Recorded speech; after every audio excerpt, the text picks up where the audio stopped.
Los Angeles, 1947. A city of bright lights, endless sunshine, and the promise of opportunity. It was a place where people came to chase dreams, to reinvent themselves, and to be discovered.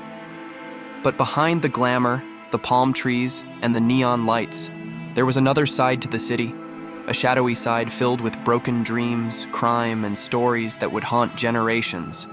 Among them, one name stands out: Elizabeth Short. She was only 22 years old when her life was brutally taken. And in death, she became known by a nickname that would eclipse her true identity, the Black Dahlia. Elizabeth Short was born on July 29, 1924, in Boston, Massachusetts. She grew up during the Great Depression, a time when families struggled to make ends meet. Her father, who had built miniature golf courses, lost nearly everything when the economy collapsed. One day, he simply disappeared. For years, the family believed he had taken his own life. Elizabeth's mother was left to raise 5 daughters on her own, working hard just to keep food on the table. This difficult start in life shaped Elizabeth. She was fragile in health, suffering from asthma and chronic bronchitis, but she was also imaginative, stylish, and deeply hopeful. Doctors suggested that the cold New England winters made her condition worse, so she often spent time in Florida with relatives, where the warmer air helped her breathe more easily. These moves between homes gave her a restless spirit. She longed for something beyond the life she knew in Massachusetts, something bigger. Like so many young women of her time, Elizabeth was drawn to the allure of Hollywood. The movies of the 1930s and 40s were filled with glamorous stars, women with striking looks, perfect hair, and dazzling clothes. Elizabeth dreamed of being one of them.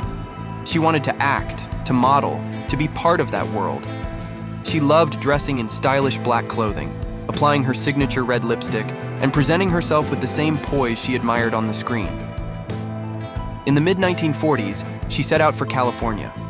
At first, she lived in Santa Barbara, where she briefly ran into trouble for underage drinking. Later, she spent time in Long Beach and Los Angeles. Her lifestyle was unstable. She didn't have steady work and often stayed with acquaintances or boyfriends.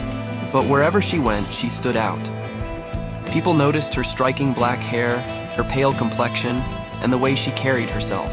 She had a presence, even if she never landed a role in the movies she dreamed of. It was during this time that she earned the nickname, the Black Dahlia. The exact origins of the name aren't certain, but it seems to have come from a combination of her love of wearing black and the popularity of a recent film noir called The Blue Dahlia. The nickname began among people in Los Angeles who knew her casually, but after her death it became infamous, used in headlines and whispered across the country. On January 15, 1947, Elizabeth's body was discovered in a vacant lot in South Los Angeles. The scene was horrific, and the brutality of the crime stunned the city. It was not just a murder, it was an act of cruelty that seemed almost cinematic in its strangeness. News of the discovery spread quickly, and within hours the press had seized on the story. Instead of treating Elizabeth with dignity, newspapers and reporters sensationalized every detail. Rather than focus on the tragedy of her death, they painted her as a mysterious femme fatale, implying she lived a dangerous or scandalous life. In truth, Elizabeth was a young woman trying to survive, often moving from place to place, sometimes struggling financially, and like many others, she made choices simply to get by. But the tabloids turned her into a character, a symbol of Hollywood's darker underbelly. The investigation into her murder became one of the largest in Los Angeles history. Hundreds of suspects were questioned. Tips poured in from all over the city, some real, many invented by people desperate for attention. For weeks, the Black Dahlia was on every front page. Detectives followed leads, but many went nowhere. Over the decades, countless theories have emerged about who killed Elizabeth Short, ranging from doctors to police officers to men she had briefly dated. Some even suggested connections to organized crime. Yet despite all the speculation, no one was ever convicted. To this day, her case remains unsolved. But perhaps the most tragic part of Elizabeth E.'s story isn't only her death. It's how she was remembered. The press at the time cared more about selling papers than honoring the truth. They called her an adventuress, a drifter, even a seductress. They fixated on her appearance and her lifestyle rather than her humanity. Lost in all the noise was the simple reality. Elizabeth was a young woman with hopes and dreams who deserved more than to be reduced to a headline. She wrote letters to her mother, expressing excitement about her future. She loved going to the movies, loved fashion, and wanted to be loved in return. She was not the dangerous figure the tabloids created. She was someone's daughter, someone's sister, someone who believed in the possibility of a brighter tomorrow.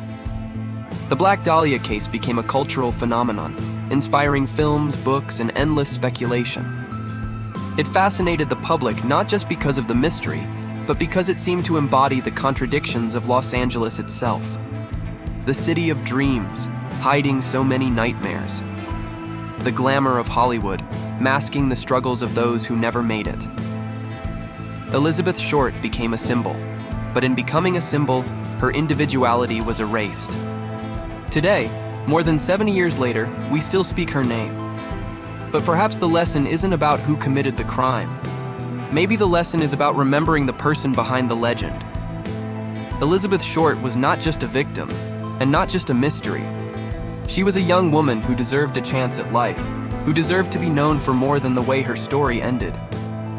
Her case reminds us of the dangers of sensationalizing tragedy, of letting a person's humanity be overshadowed by the lurid details of a crime. It challenges us to think about how we tell stories of victims and whether we give them the respect they deserve. Elizabeth's dreams never came true. She never became a star on the screen. But her story has endured, not because of the headlines or the gruesome details, but because people continue to ask who she really was. A daughter, a dreamer, a young woman whose life mattered. 70+ years later, the mystery of the Black Dahlia remains unsolved. But maybe the real story isn't about who took Elizabeth Short's life. Maybe it's about reclaiming her humanity and remembering her not as a symbol, but as a person who lived, who dreamed, and who still matters today. Thank you for listening. If you'd like to hear more stories where we honor the lives behind the headlines, don't forget to subscribe.